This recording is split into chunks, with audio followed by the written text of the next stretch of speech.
I'm tired of piranhas. They just leave the head.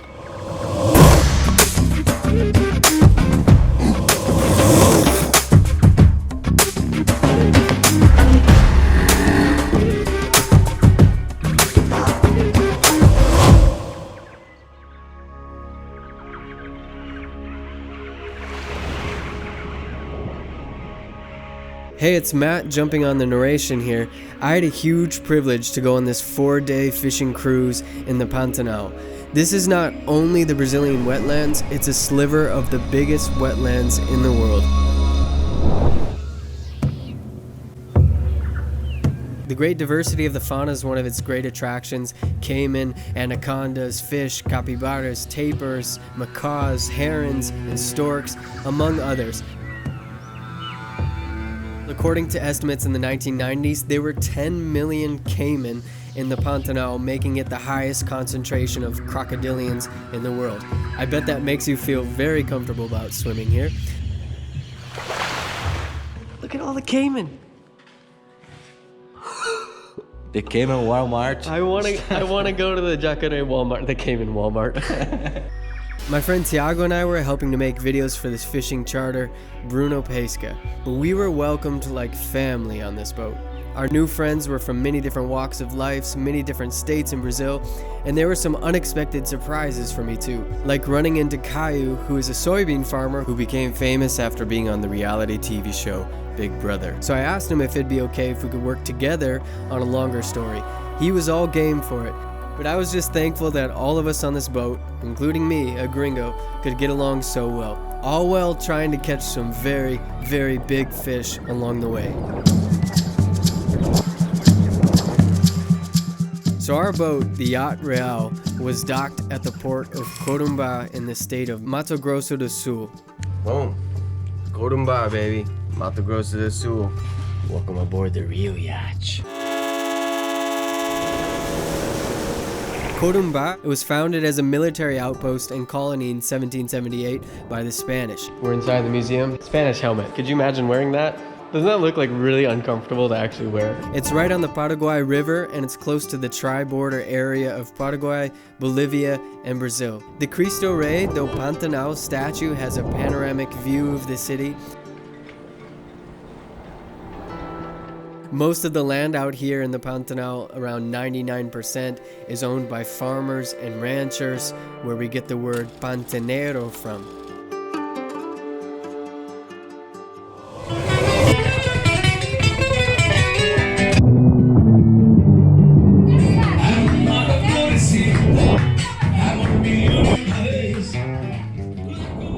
These are chicken hearts. Coração de frango. Coração de frango. Muito bom. Our first day aboard the boat, we got a flavor of live Sertanejo music.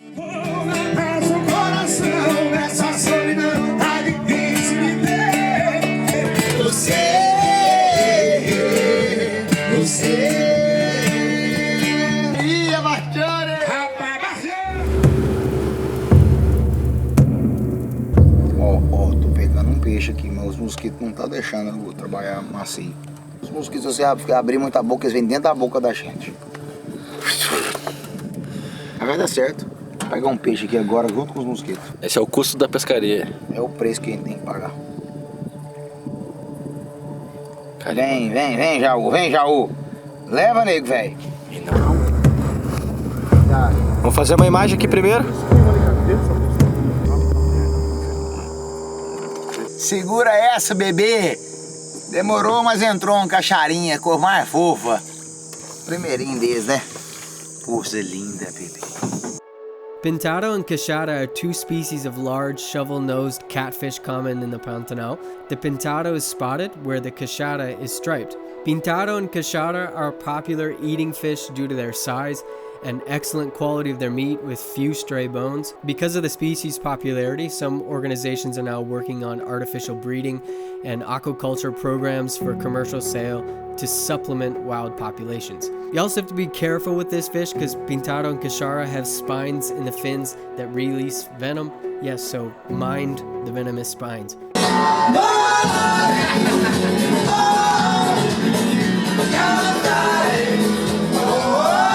So after a long party, the next day, everyone was up early, ready to fish.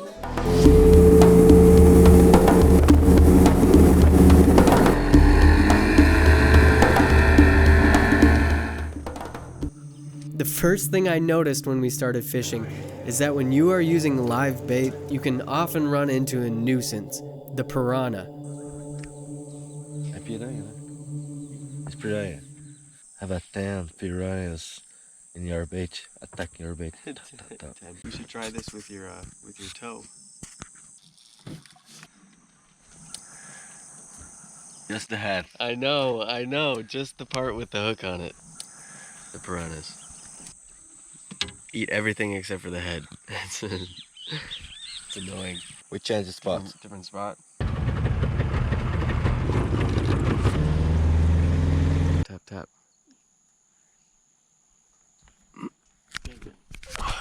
Camera here. Or maybe. It's tiny. It's cute little baby.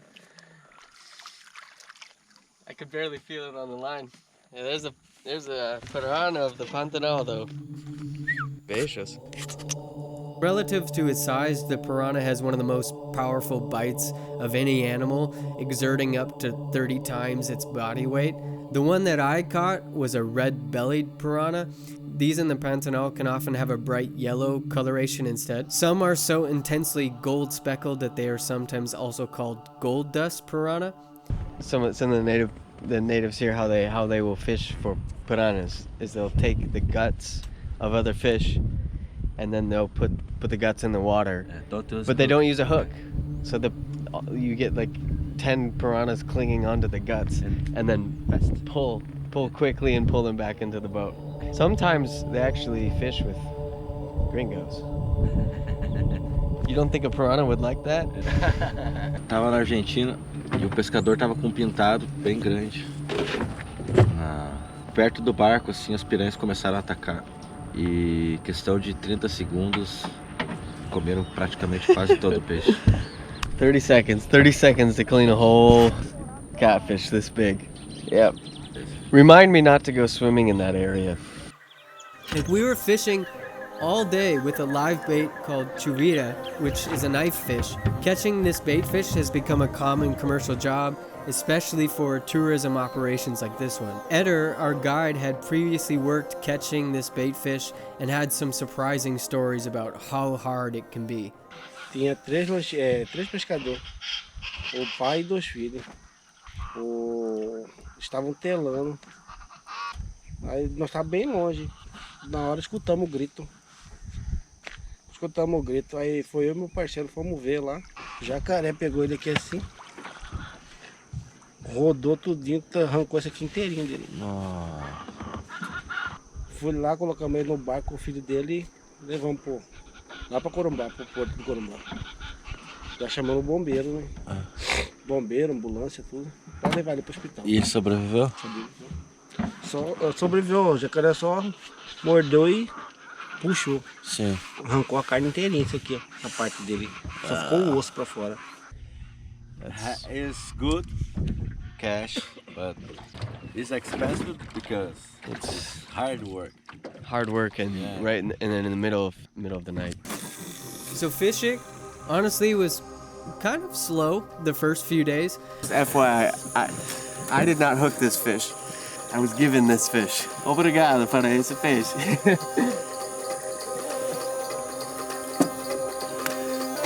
Normal. We caught armão, but it wasn't a piranha. That's the good news. I caught a small catfish that no one really wanted nor cared about, but as we moved between locations, we did keep an eye out for big wildlife. And we ended up coming alongside a huge caiman resting on the sand.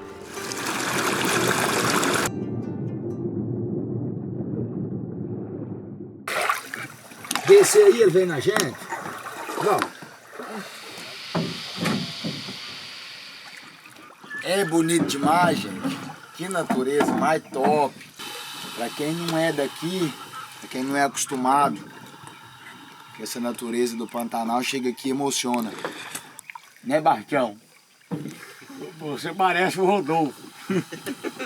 Fica quietinho assim, de repente você dá da bocada.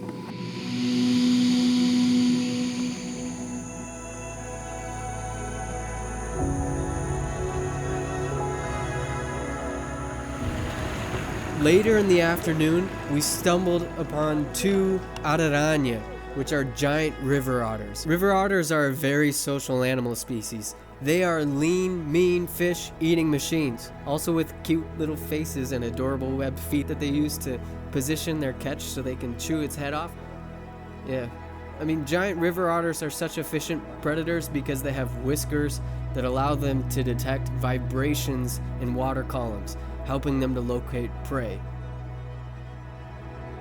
They are large enough to fend off caiman and jaguars.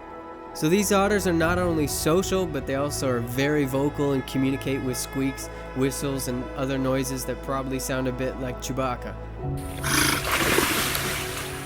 Each giant otter has a different throat pattern, so photos are a useful tool for registering them. They're huge. That was the closest I've ever been to a giant otter.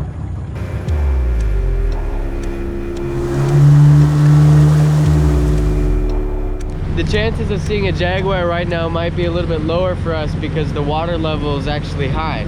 It's easier for jaguars to stay back further inland rather than have to come out closer to like the main river here to get water.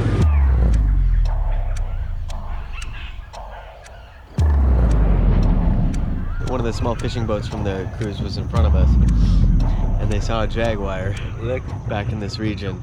Gone like this, so we didn't actually see it. Stay here, the big boats stay here, and the Jaguars. Yeah, so the yacht is just there, and Jaguars right here. Bedroom. They're on the other side of your bedroom. Yeah. If I hadn't grabbed lunch and wafers to snack on right before we left, we would have been the first boat to that spot. But my friend Moringo was taking pictures on this trip. Thankfully for that, here's photos of the jaguar that I almost saw.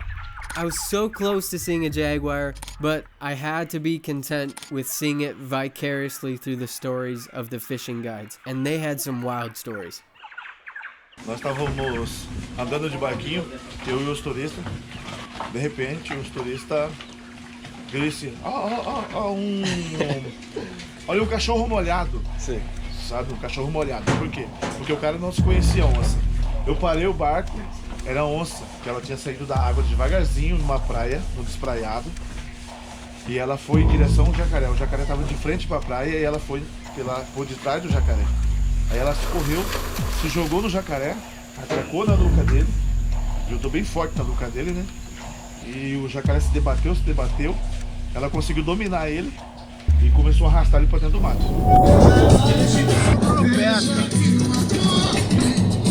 Meu Deus! Professor. Olha lá, volta lá. Vamos, já.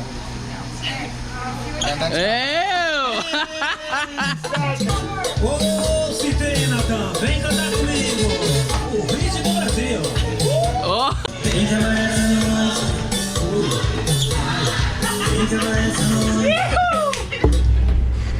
Tiago was gonna want to see this. Grande peixe. Aqui. I didn't land any big fish that day, but one of the boats in our group did. It was a massive gilded catfish known locally as a jau, and it seemed to fill the whole boat. Okay. Ai, muito louco. 20 minutos, 30 minutos. 20 minutos. Took like 15 minutes to reel it in.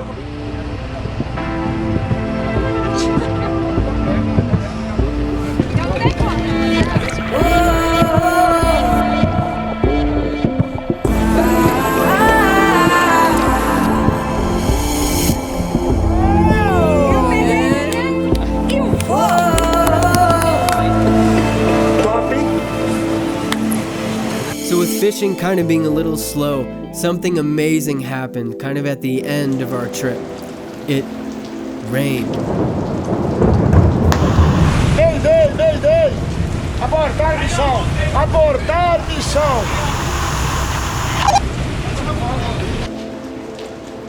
It hasn't rained for like 6 months, so this is a huge blessing for even for the air quality as well, because it's very dry air.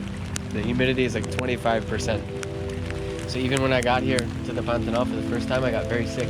A day after the rain, we headed back to the port of Corumbá and continued fishing. And I guess the rain had changed the conditions of the water because the fish were active.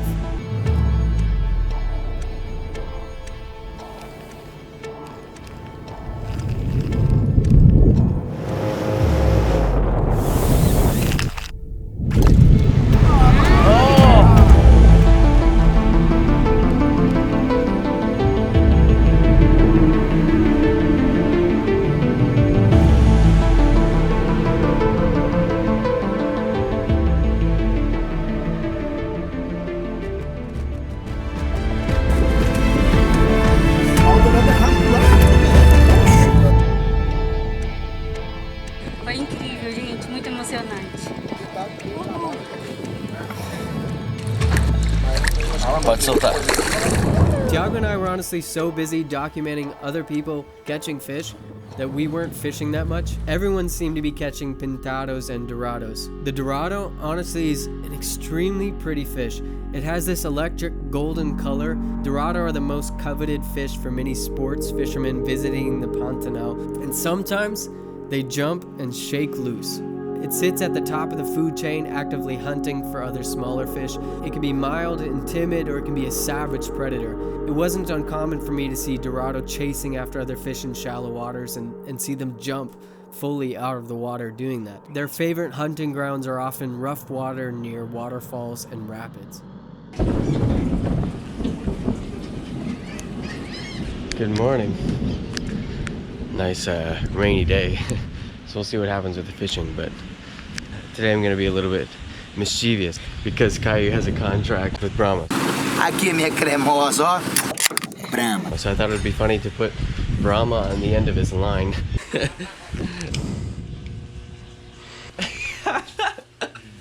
Ok, quando Caio está aqui.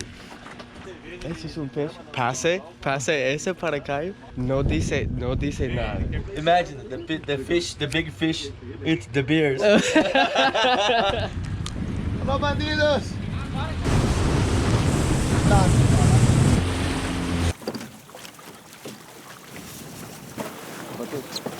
The fish on? Yeah. Oh, look at that. Falar aqui no microfone, tá?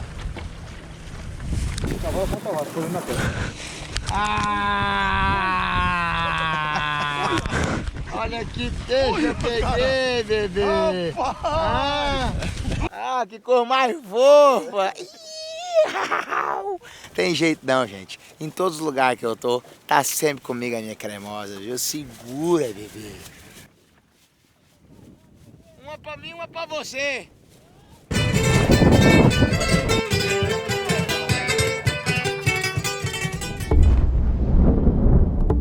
For me, it was torture seeing everyone else catching fish, but at last, it was the final day of fishing. One last chance for me to snag a big fish. We were quietly sitting at the house of the Dorado.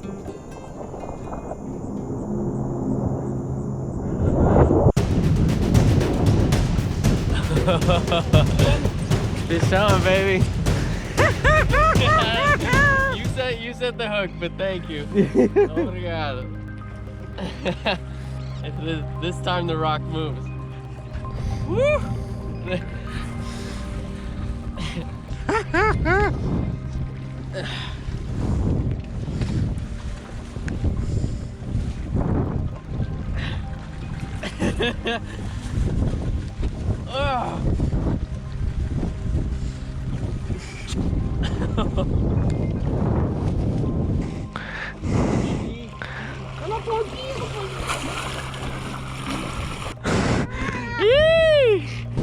Pintado de Pantanal. Muito bom. Ai, pronto? Sim. Oh! Uau! Muito rápido.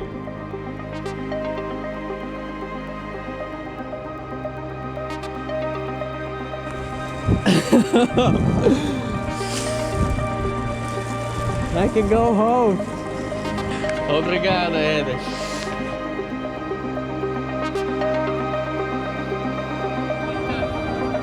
Pintado. 15 kilos. 50 kilos.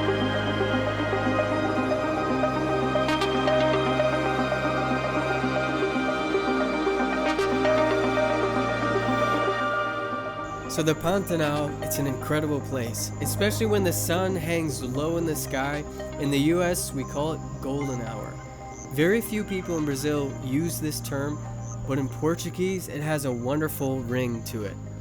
Hora dourada.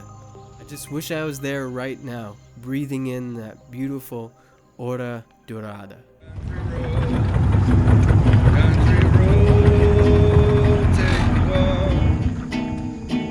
Place where I belong, West Virginia, Mountain Mama, take me home.